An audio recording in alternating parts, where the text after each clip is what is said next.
எப்பொழுதெல்லாம் சிறுபான்மை மக்கள் மீது தாக்குதலை தொடுக்கின்றார்களோ அப்பொழுதெல்லாம்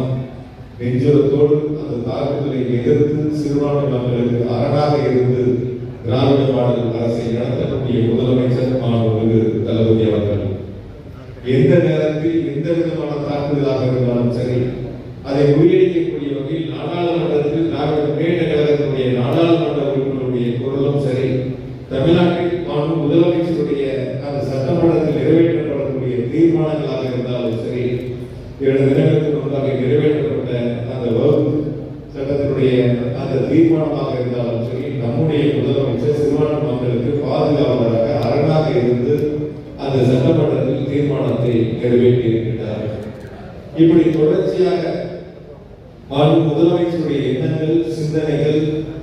நம்முடைய தேவைகளை எல்லாம் மனதிலே வைத்து நல்லாட்சியை நடத்தி கொண்டிருக்கிறார்கள். எனவே அவர் வழியில் நாம் இல்லத்தில் ஒரு அன்பு வேண்டுகோளாக வைப்பது, வரக்கூடிய காலத்தை நாம் உணர்ந்து, நமக்கு வரக்கூடிய பேராபத்தை நாம் உணர்ந்து செயல்பட வேண்டும். எங்காவது அன்புடன் இன்புமாக தங்களுடைய மனங்களை மாற்றி இருக்கக்கூடியவர்களுக்கு தாங்கள் அனைவரும் ஒன்றுபட்டு அவரிடத்தை எடுத்து சொல்லி